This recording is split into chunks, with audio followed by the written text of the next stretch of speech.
Hi, I'm Battalion Chief Brent Pasqua. We're here at the Nixon Fire Incident Command Post, and you're watching this week's Report on Conditions. Tonight we host your report on conditions at the Incident Command Post for the Nixon Fire. At the time of this recording, the fire is 4,500 acres and 0% contained, with 1 residential structure destroyed and 4 other structures damaged. We'll also take you to 3 separate incidents throughout the county, including a house fire in Indio and a vegetation fire in Lakeland Village.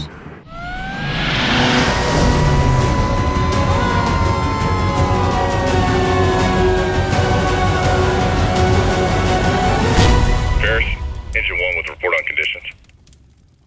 Hi, and welcome to tonight's episode of Report on Conditions. I'm April Newman. Last week, from July 22nd through July 28th, the department responded to a total of 3,967 calls for service. This included 2,976 medical emergencies and 168 fire-related calls.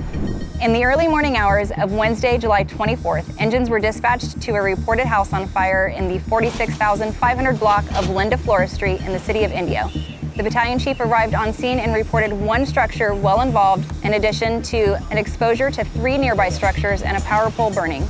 The threat to the additional structures and the temperature still being in the high 90s led the chief to request a second alarm so that additional equipment and personnel would respond to assist in the firefight.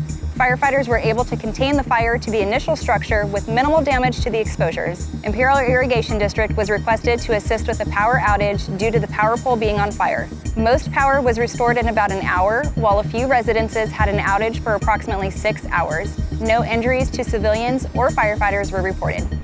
On Thursday, July 25th, firefighters responded to a structure fire near the intersection of Dr. Carrion Boulevard and Monroe Street in Indio. The initial unit on scene reported smoke from the roof of a single-story, multi-unit strip mall and immediately requested a second alarm. Quick action from firefighters had the flames contained to multiple units of the strip mall within about 1 hour. Firefighters were on scene for several hours performing extensive overhaul, and the city's building and safety team responded to evaluate the affected units. No injuries were reported. On Thursday, July 25th, dispatchers received multiple 911 calls reporting grass on fire on a hillside near the 33,000 block of Macy Street in unincorporated Lake Elsinore. The first on-scene engine reported 2 acres of grass burning at a rapid rate with the potential for several hundred acres. A large augmentation of resources, including additional fixed-wing aircraft, helicopters, and engines, was requested.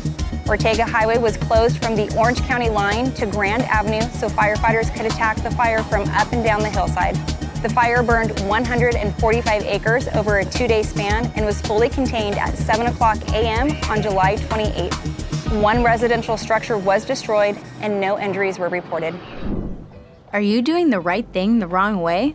Let me explain. Each year, many fires are started by people using equipment incorrectly.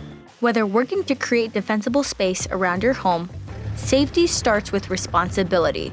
Here are some tips for operating equipment safely to keep your home and community safe. Be sure to do all yard maintenance with equipment that requires a gas or electrical motor before 10 a.m.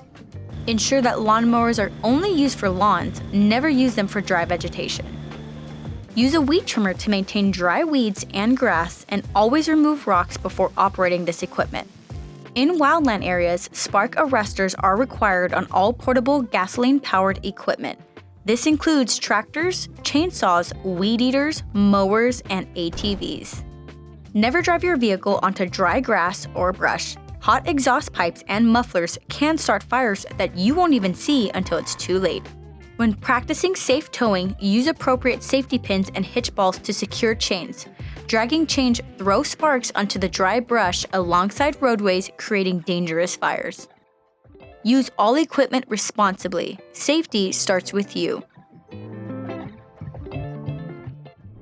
That's it for this week's Report on Conditions.